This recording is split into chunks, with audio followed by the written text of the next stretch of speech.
The sun is setting now and it still watches me from the edge of the tree line. I pretend not to notice as I go about my routine.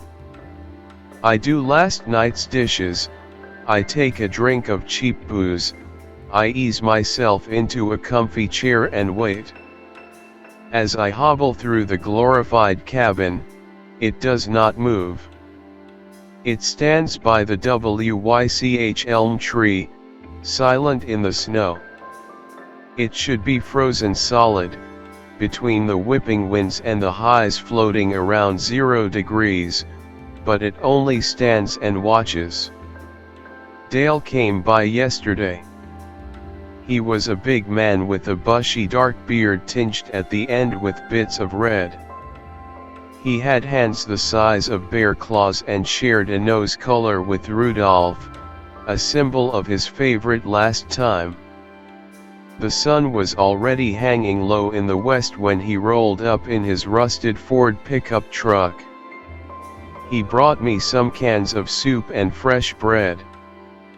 He must have felt bad that I broke my leg carrying his drunk ass up the stairs a few weeks back. "Storm's coming," he had said as he stamped his boots out at the door. "Thought I'd stop by with some essentials."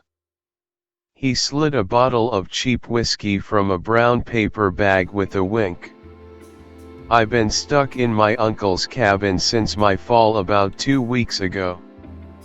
I was too broke to afford a plane ticket home and too proud to let Cousin Dale put me up while I healed. The cabin has heat and water and not much else. No landline, no TV, and it was way out in the middle of the woods. But what else did I really need while I healed? It made for a boring recovery, but Dale's hag of a wife didn't make it a hard choice. I pulled out 2 rocks glasses and Dale plopped down in a chair, leaving me to limp over and seat myself. After a few burning glasses of the bottom shelf bourbon, a frenzy of texts summoned Dale home. "Best not keep the she-wolf waiting," I said with a laugh. I looked out the window. It was dark now, a full red moon the only source of light outside. "No. Best not." Dale fired back his glass, poured out another drink that was a finger short of a fist, and slammed that back too. He must have sensed I was looking at him like he was nuts. "I'm gonna need that for this fight. She's always going on about weaponized incompetence this and mental load that. Just because I have to listen to it doesn't mean I need to understand it, eh? Good luck to you." I laughed, raising my glass in a mock salute. Yeah. Dale sneered as he slid the wooden chair back, grunting with the effort. "I'll come back after the storm passes, whenever that is. Need anything special? Can you invent a more comfortable pair of crutches while you're in the doghouse? My pits are killing me. You're the egghead, I'm the looks, obviously. Take care, dweeb." He gave me a playful punch in the arm, pulled on his boots, and went out the way he came in. I had just put the glasses in the sink and turned on the water when I heard Dale yelp. Moron must have gone to take a leak and fallen in again, I thought as I hoped towards the door. I turned the knob and stared out into the blackness. "Dale? You fall cock first in the snow again? I can't exactly pull you out this time," I shouted with a laugh. Silence was my answer. "Dale." Still no answer. "If you don't answer me, I'm gonna tell Susie how much of that rot got you downed before you drove home to her." I glanced over to Dale's truck. There was something off about it, but from my doorway I couldn't quite see. I grabbed a flashlight from a nearby drawer and shined the light towards the driver's side door. Deep, wide scratches were carved down the length of the vehicle. It was like someone had taken a chalkboard liner full of knives to the side and dug in with all they were worth. Still no sign of Dale. "Oh fuck," I whispered. "Dale. Where are you, man?"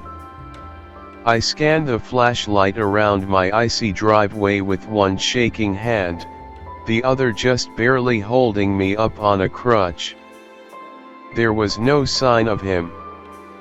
I started to panic, my rapid breath coming out of me like the steam blasts of a locomotive.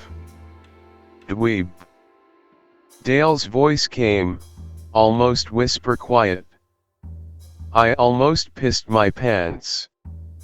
I was so relieved. I let out a nervous laugh. "Are you so drunk you got lost on the way to your own car?" I moved the flashlight over towards him. He was behind the truck, near the passenger side door. I didn't want to blind him, so I just put the light on the scratches along the driver's side. "Susie, key your car or something." When the hell did that happen? I thought. A bear or dash. Best not to keep the she-wolf waiting. Came an answer in a twisted, croaking parody of my voice. That wasn't Dale. I looked towards where the figure was standing, and slowly brought the flashlight up. It was gone before I could flick my wrist upwards. I heard footfalls crunching through the snow towards the woods.